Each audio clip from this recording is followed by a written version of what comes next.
ഉത്തരേന്ത്യയിൽ മാത്രം നടന്നു വരാറുള്ള മഹാസത്യനാരായണ പൂജ കേരളത്തിൽ ഗണേശോത്സവത്തോടനുബന്ധിച്ച ജനം TV managing director S Rajasekharan നായരുടെ വസതിയിൽ ശബരിമല മുൻ മേൽശാന്തി ബാലമുരളിയുടെ നേതൃത്വത്തിലാണ് വിശേഷാൽ പൂജകൾ നടന്നത്. പ്രശാന്ത് വർമ്മയുടെ നേതൃത്വത്തിൽ ഭജനയോടുകൂടി നടന്ന പൂജാ ചടങ്ങുകളിൽ മുതിർന്ന RSS പ്രാന്ത പ്രചാരകൻ എസ് സേതുമാധവൻ ഉൾപ്പെടെയുള്ള പ്രമുഖ വ്യക്തികൾ പങ്കെടുത്തു.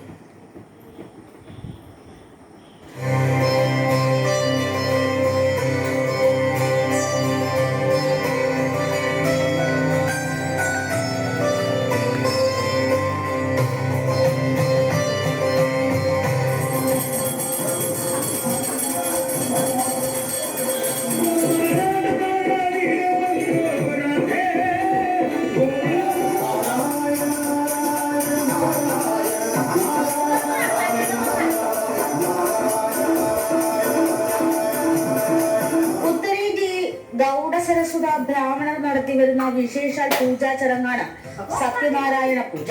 കേരളത്തിൽ ആദ്യമായി ഗണേശ ഉത്സവത്തോടനുബന്ധിച്ച് ജനം TV മാനേജിംഗ് ഡയറക്ടർ രാജശേഖരൻ നായരുടെ വസതിയിലാണ് സത്യനാരായണ പൂജാ ചടങ്ങുകൾ നടന്നത്. ശബരിമല മുൻ മേൽശാന്തി ബാലമുരളി പൂജകൾക്ക് നേതൃത്വം വഹിച്ചു. ഞാനൊരു ഗണേശ ഭക്തനാണ്. ബോംബെയിൽ 20 വർഷമായിട്ട് വീട്ടിൽ ഗണപതി വയ്ക്കുമായിരുന്നു. പ്രാവശ്യം നമ്മളെ നാട്ടിലേക്ക് ഗൗരവ ഓപ്പസ് എന്ന് പറയും. നമ്മള് കേരളത്തിൽ വീടായിട്ട് പ്രാവശ്യം എന്റെ കവിടിയാർ വീട്ടിലാണ് ബോംബെയിൽ നിന്ന് തന്നെ ഗണപതി കൊണ്ടുവന്നു 3 ദിവസത്തേക്കാണ് പ്രതിഷ്ഠിച്ചിരിക്കുന്നത്. ഇന്ന് അതിന്റെ കൂടെ ഇന്നൊരു സത്യനാരായണ പൂജ ഞാൻ 20 വർഷമായിട്ട് ബോംബെയിൽ ചെയ്തുകൊണ്ടിരിക്കുന്നതായിട്ടുള്ള ഒരു പൂജയാണ്.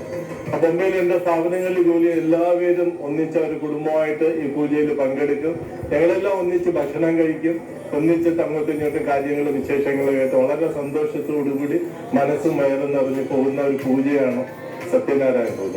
കേരളത്തിലെ കാസർഗോഡിന് പുറത്താരും ചെയ്യാറില്ല എന്നൊക്കെ പറഞ്ഞു കേട്ടു. പക്ഷെ ഇന്ന് അത് എനിക്കിവിടെ ചെയ്യുവാൻ സാധിച്ചു. കലിയുഗത്തിൽ ആചരിക്കേണ്ട പൂജയാണിത്. പ്രധാനമായും നാരായണ സ്വാമിയെയാണ് പൂജിക്കുന്നത്. പൂജ നടത്തുന്നതിന് മുന്നോടിയായി ഫലങ്ങൾ കഴിച്ചുകൊണ്ട് വ്രതമനുഷ്ഠിക്കണം. സഹസ്രനാമം ചൊല്ലി പൂജ ആരംഭിക്കും. പൂജയ്ക്ക് ശേഷം സൂചി ഗോതമ്പ് കൊണ്ട് പാകം ചെയ്ത ഇഷ്ടഭക്ഷണമായിട്ടുള്ള പ്രസാദം നിവേദ്യമായി നൽകും.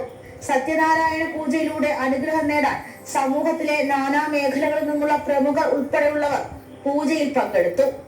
ജനം, തിരുവനന്തപുരം.